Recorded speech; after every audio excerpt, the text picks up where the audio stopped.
Thank you so much, Leader Wu. Good evening, everyone. A big thanks first to the DuPage County Democrats and their chair, Reed McCollum, for making this space available and hosting us here this evening. We're here to welcome the Texas House of Representatives Democratic Caucus and its leader, Gene Wu, to the great state of Illinois. I was honored to host all of you, a group of you, about 9 days ago, and to learn about the challenges that you might potentially face. And frankly, I wish that we were greeting you under better circumstances today. But instead, we know that you are making great sacrifices to resist the power grab that's being perpetrated by Donald Trump, by Governor Abbott, and by Texas Republicans. You are answering one of the most challenging calls of public service that has ever been asked of you. And you've had to leave behind your families, your full-time jobs, your communities, and you did it to protect the voting rights of the people that you represent and voters all across this nation. Tonight, along with the Speaker of the Illinois House, the President of the Illinois Senate, and millions of Illinoisans, we are very pleased to welcome you and to stand in solidarity with you and send a clear message to all Americans. We will not let power go unchecked, Right. or let your voices and their voices go unheard. Over the past few months, my political team and I have been in direct and regular contact with the Texas Democratic Caucus. In late June, I was able to spend time with the Texas Democratic Party Chair, Kendall Scudder, who traveled all the way from Dallas to prepare for this exact possibility. Last week, I was honored to host Chair Wu and members of his delegation for a frank discussion about what was at stake and how Illinois could help. I want to level set with you about what is happening in Texas and how it affects us all and why we are grateful that our friends from Texas are here tonight.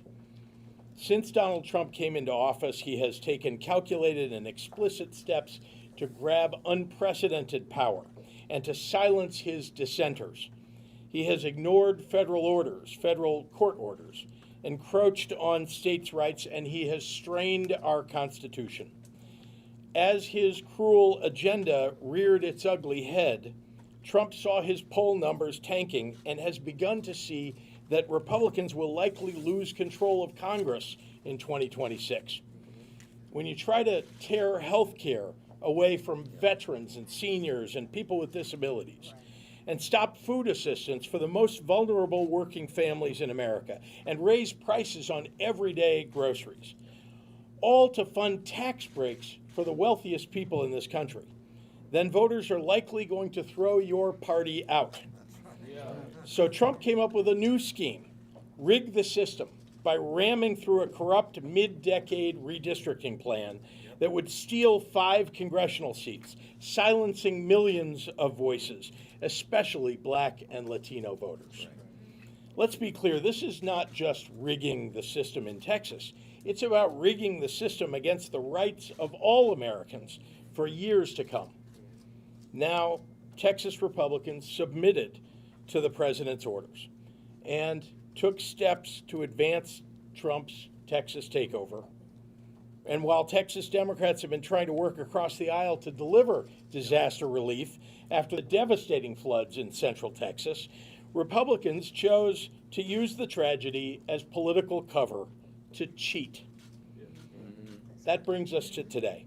Texas Democrats were left no choice but to leave their home state, block a vote from taking place, and protect their constituents.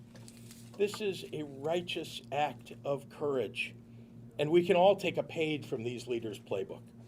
When you show people that you have the will to fight, well, they can muster the will to fight too. That's right. Courage is contagious.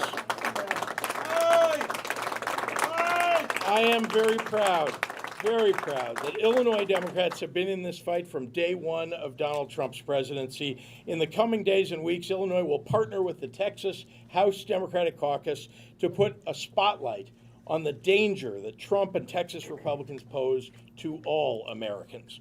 To be in public office right now is to constantly ask yourself, How do I make sure that we're standing on the right side of history? There's a simple answer. The wrong side of history will always tell you to be afraid. That's right. The right side of history will always expect you to be courageous.